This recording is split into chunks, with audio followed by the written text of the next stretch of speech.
Testing? Testing? Okay, that's pretty good. Hi, I'm Ethan Kwan, and today I'm going to be showing you how to find the cube root of a large, non-perfect cube. So, it says here, find the cube root of 3,430. Well, now 3,430 doesn't jump out at me as a perfect cube where you can multiply three numbers together. Let's say x times, x times x times x. If you cube that number, or just multiply it by itself 3 times, it gives you 3,430. So instead of trying to approach it directly, let's approach it step by step. So what we're going to do is we are going to take the prime factorizations in it and see if any numbers appear 3 times. So I'll just write it again. 3, 4, 3. You know what? Let me switch colors.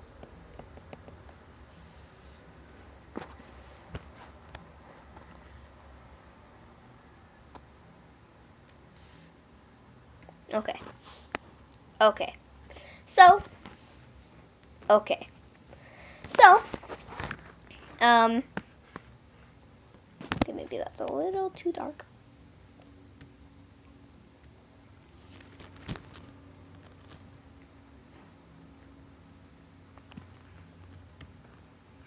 Okay, there we go.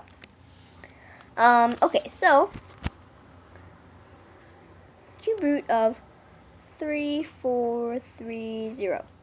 Okay, so the prime factorization of 3430, well, it's obviously divisible by 10 because it has a 0 on the back, but, so if it's divisible by 10, it must be divisible by 2 and 5. So let's divide it by 2 first. So 2 and 1,715. 1,715. 1715. Pretty sure that's right. Correct me if I'm wrong. But anyway. So now let's divide it by 5 because we already know it can be divisible by 5. 5 and 2 times 5. Well, I'll just do the division. So 1715 divided by 5, and so 5 goes into 17. 3 times 5 times 3 is 15. Subtract.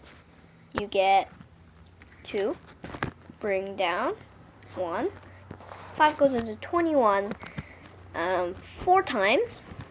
So 5 times 4 is 20. So subtract 20.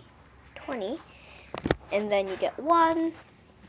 Bring down the last 5. 5 goes into 15.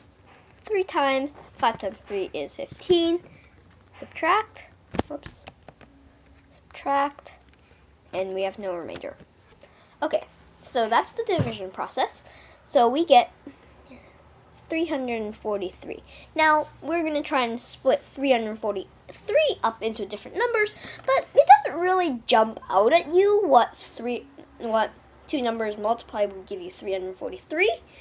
But when you know that, try 7, 11, or 13, because those numbers usually give you some strange results. So 343, let's try 7. You know what? I'll do different color. So 7 goes into 343. 7 doesn't go into 3. 7 goes into 34.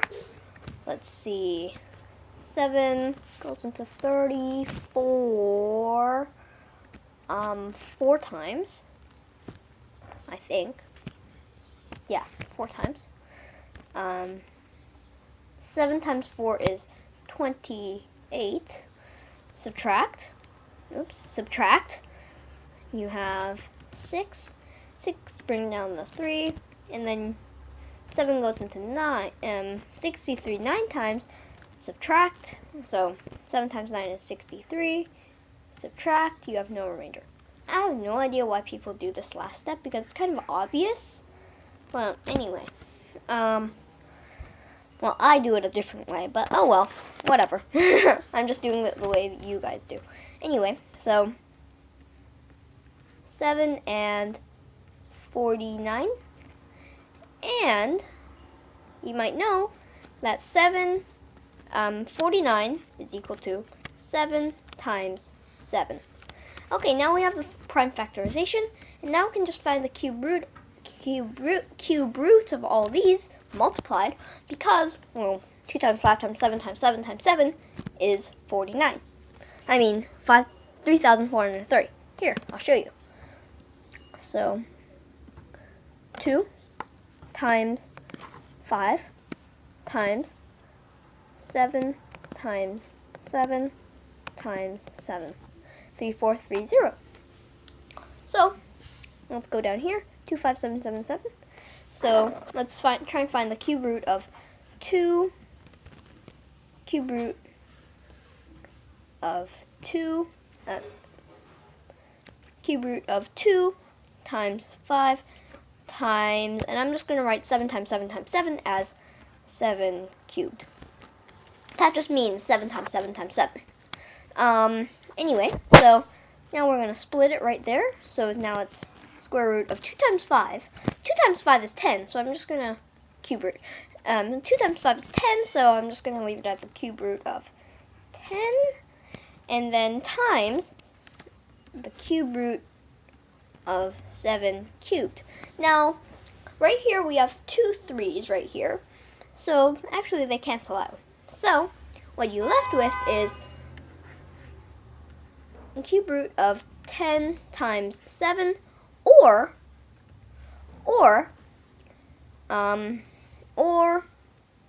the 7 cube roots of 10. So that is our answer. This right here is our answer.